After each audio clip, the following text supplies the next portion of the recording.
নমস্কার বন্ধুরা, tips and tricks SBN চ্যানেলে আপনাকে আরও একবার স্বাগত। বন্ধুরা, আজ আমরা ভিডিওতে বলবো ইস্ট্রোজেন অর্থাৎ নারী হরমোন সম্পর্কে। তার আগে আমাদের ছোট্ট অনুরোধ, ভিডিওটিকে অবশ্যই শেষ পর্যন্ত দেখবেন আর এমন ধরনের ভিডিও পেতে আমাদের চ্যানেলটিকে সাবস্ক্রাইব করে পাশের ঘন্টাটিকে বাজিয়ে দেবেন। ভিডিওটিকে একটি লাইক ও শেয়ার করতে ভুলবেন না। তো বন্ধুরা, আসুন বকবক না করে একটু জেনে নিই নারী হরমোন বা ইস্ট্রোজেন সম্পর্কে। বন্ধুরা, ইস্ট্রোজেন হলো প্রাথমিক নারী হরমোন। যদিও ইস্ট্রোজেন পুরুষ এবং নারী উভয়ের মাঝেই থেকে থাকে, কিন্তু সচরাচর নারীদের প্রজনন বয়সে এর মাত্রা অতিরিক্ত পরিমাণে থাকে। এটি নারীদের সেকেন্ডারি যৌন বৈশিষ্ট্য যেমন স্তন বৃদ্ধিতে সহায়তা করে থাকে এবং মাসিক চক্রের সময় এন্ডোমেট্রিয়ামের পুরুত্ব বাড়িয়ে দেয়। শুক্রাণুর পূর্ণতা প্রাপ্তিতে ইস্ট্রোজেনের গুরুত্বপূর্ণ ভূমিকা আছে।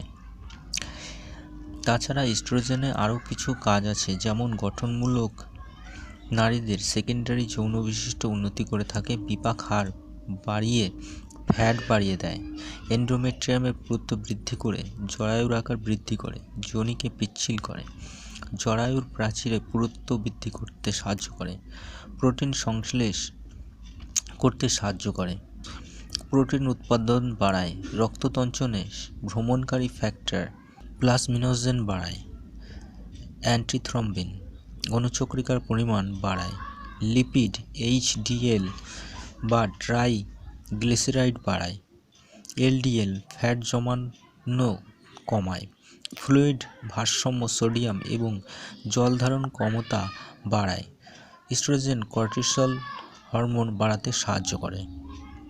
ইস্ট্রোজেন হরমোন নারীদের সৌন্দর্য বৃদ্ধিতে সাহায্য করে, পরিপাক তন্ত্রকে উন্নত করতে সাহায্য করে, তন্ত্রপিত্তে কোলেস্টেরল বাড়াতে সাহায্য করে, ফুসফুসে অ্যালডিওলাইকে সাপোর্ট করে। তো বন্ধুরা, এই ছিল আজকে আমাদের ভিডিওটি কেমন লাগলো অবশ্যই কমেন্ট বক্সে লিখে জানাবেন। আপনার যদি কোনো প্রশ্ন থাকে তাহলে কমেন্ট বক্সে লিখে জানাতে ভুলবেন না। ভিডিওটি শেয়ার করে অন্যকে দেখার সুযোগ করে দিন। বন্ধুরা, ভিডিওটি শেষ পর্যন্ত দেখার জন্য অশেষ ধন্যবাদ। আপনার দিনটি শুভ হোক।